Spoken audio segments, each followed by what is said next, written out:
Hi hello ನಮಸ್ಕಾರ. ನಾನು ನಿಮ್ಮ ಪ್ರೀತಿಯ ಕೌಶಲ್ಯ ಅಣ್ಣಾವಳಿ ಮಾತಾಡ್ತಾ ಇದ್ದೀನಿ. ಸೊ ಇವತ್ತು ಭಾರತ ದೇಶನ ಊನ ಕಾಕೋಕತೈತಿ. ಯಾವುದಕ್ಕಪ್ಪ ಅಂದ್ರೆ ಇವತ್ತು ನಾವು ಇಂಡಿಯಾ ಪಾಕಿಸ್ತಾನ ಮ್ಯಾಚ್ ಇದ್ದಾಗ ಬಿಟ್ಟು ಖುಷಿ ಆಗೋದಿಲ್ಲ. ಆದರೆ ಇವತ್ತು ನಾವು ಚೆನ್ನೈಯ RCB ಟೀಮದ ಮ್ಯಾಚ್ ಐತಿ ಅಂದ್ರೆ ನಾವು ಇವತ್ತು ಬೆಕ್ಕಾದಂಗೆ ಮಳೆ ಆದ್ರೂ ನಾವು ಅದನ್ನು ನೀರು ನಾವು ಮಾರ ಬಜ್ಜಿಕಿಸಿಂದ ಮ್ಯಾಚ್ ಆಡಿಸಿ ನಾವು RCB ಗೆಲ್ಸಬೇಕಂತೇಳಿ ಕೂತೀವು.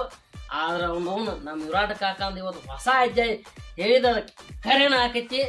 ಯಾಕಪ್ಪ ಅಂದ್ರೆ ಇದು ಮ್ಯಾಚ್ ಚಾಲು ಆಗಿದ್ದ ಮುಂಚಿತವಾಗಿ ಹೇಳ್ತಾವ ಏನೋ ಹೇಳ್ಯಾನಪ್ಪ ಅಂದ್ರೆ ಇದು RCBಯ ಹೊಸ ಹೆಜ್ಜೆ ಐತಿ ಹೇಳಿದ. ಅದಕ್ಕೆ ಅವನು ಕಳೆ ಬಂದಿದ್ದಾನೆ ಈ ಲಾಸ್ಟ್ ಮ್ಯಾಚ್ನ ನೋಡ್ರಿ. ನಾವು ಇವತ್ತು ನಮ್ಮ MSD ಆಗಿರ್ಬೋದು, ಆದ್ರೆ ವಿರಾಟ್ ಕೊಹ್ಲಿ ಆಗಿರ್ಬೋದು ಇವತ್ತು ಯಾರು ಶತಕ ಹೊಡಿತಾರೆ ನೋಡೋಣ್ರಿ, ಯಾರು ಗೆಲ್ತಾರೋ ನೋಡೋಣ್ರಿ. ಇವತ್ತು ಸಂಜೆ 6:30 ಏನಿದೆ ನಮಗೆ ಗೊತ್ತಾಕೈತಿ. ಇವತ್ತು RCB ಗೆಲ್ಲಬೇಕು, ಇದು ಹೊಸ ಇದೆ ಆಗಬೇಕಂತೇಳಿ ನಮ್ಮ ಕರ್ನಾಟಕ ರಾಜ್ಯದ ಎಲ್ಲರದು ಒಂದು ಆಸೆ ಐತಿ ನೋಡ್ರಿ.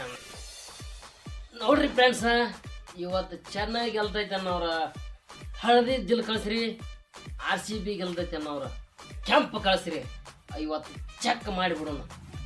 ಜೈ RCB, ಗೆದ್ದೇ ಗೆಲ್ಲುವೆ, ಜೈ RCB.